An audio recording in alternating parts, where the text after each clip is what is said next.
हवा में गम भरा है। इंडिया के बीचों बीच एक खराब परंपरा चल रही है। मध्य प्रदेश के मंदसौर और नीमच जिलों में एक डरावनी सच्चाई देखने को मिलती है। यहाँ बेटियों की कदर नहीं होती, उन्हें बदकिस्मत समझा जाता है।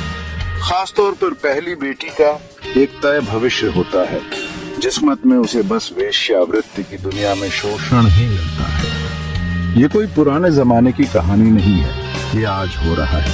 21वीं सदी में परंपरा के नाम पर छोटी बच्चियों से उनका बचपन, उनकी इज्जत, उनकी जिंदगी छीनी जा रही है। एक ऐसी जिंदगी में बेच दिया जाता है जिसे उन्होंने नहीं चुना। वो एक ऐसे सिस्टम का शिकार बन जाती है जो उनके चुप रहने और दुख पर पलता है। इस परंपरा का बोझ बहुत ज्यादा है। ये सपनों को तोड़ देती है, मासूमियत चुरा लेती है और दुख का एक चक्र चलाती रहती है। लेकिन अंधेरे के बीच उम्मीद की एक किरण दिखाई देती है। बहादुर आवाजें इस स्थिति को चुनौती देने के लिए उठती हैं। इस अमानवीय प्रथा की बेड़ियों को तोड़ने के लिए दृढ़ है। क्या उनकी कोशिशें इन बेटियों की किस्मत बदलने के लिए काफी होंगी? इस घिनौनी प्रथा की जड़ें बहुत गहरी हैं, जो उत्पीड़न और शोषण के इतिहास से जुड़ी हुई है।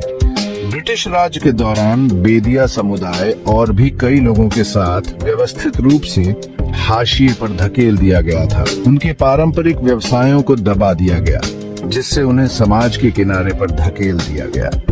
उन्हीं मायूसी के दिनों में इस भयानक परंपरा के बीज बोए गए थे। अंग्रेज, जो अपनी चालाकी और छल कपट के लिए जाने जाते थे, ने इन समुदायों की कमजोरी का फायदा उठाया। उन्होंने महिलाओं को यौन सेवाएं प्रदान करने के लिए मजबूर किया। उन्हें अपनी शक्ति के खेल में मोहरे के रूप में इस्तेमाल किया। जीवित रहने के साधन के रूप में छिपा हुआ यह शोषण जल्द ही एक गहरी जड़ें जमा चुकी परंपरा में बदल गया। पीढ़ियां बीत गईं और ये प्रथा जारी रही। हर गुजरते साल के साथ इसकी पकड़ मजबूत होती गई। औपनिवेशिक स्वामी भले ही चले गए हों, लेकिन उनके शोषण की विरासत बनी रही, एक समुदाय को जख्मी और टूटा हुआ छोड़कर। गरीबी, वो खतरनाक बीमारी जो बहुतों को परेशान करती है, इस परंपरा को बनाए रखने में एक क्रूर भूमिका निभाती है। जीवित रहने के लिए संघर्ष कर रहे परिवारों के लिए अपनी बेटियों को वेश्यावृत्ति में बेचना जीवित रहने का एक बेताब कदम बन जाता है। शिक्षा एक दूर का सपना बनकर रह जाती है और बेहतर जीवन के अवसर कम होते हैं। आर्थिक सशक्तिकरण की कमी इन समुदायों को एक दुष्चक्र में फंसा देती है। आय का कोई अन्य साधन न होने के कारण वे अकल्पनीय विकल्प बनाने के लिए मजबूर हो जाते हैं। अपनी बेटियों को अस्तित्व की वेदी पर बलिदान कर देते हैं। गरीबी का बोझ इन परिवारों पर भारी पड़ता है, उनकी आत्माओं को कुचलता है और एक उज्जवल भविष्य के लिए उनकी आशाओं को बुझा देता है। वे अपनी परिस्थितियों के कैदी बन जाते हैं, आर्थिक असमानता की जंजीरों से बंधे होते हैं। सबसे अंधेरे समय में भी आशा खिलने का रास्ता ढूंढ ही लेती है। मंदसौर और नीमच में बदलाव की लहर धीरे धीरे लेकिन निश्चित रूप से पकड़ बना रही है। साहसी IPS अधिकारी वीरेंद्र मिश्रा के नेतृत्व में संवेदना जैसे संगठन इस शोषणकारी व्यवस्था को खत्म करने के लिए अथक प्रयास कर रहे हैं।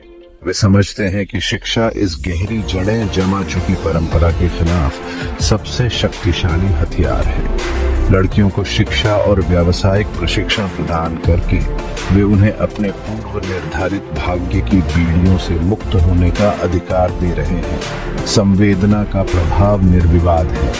परिवर्तन की कहानियां चारों ओर हैं। जिन लड़कियों को कभी शोषण के जीवन के लिए नियत किया गया था, वे अब अपने सपनों का पीछा कर रही हैं। शिक्षक, नर्स और उद्यमी बन रही हैं। वे इस बात का जीता जागता सबूत है कि बदलाव संभव है, कि विपरीत परिस्थितियों में भी आशा की जीत हो सकती है।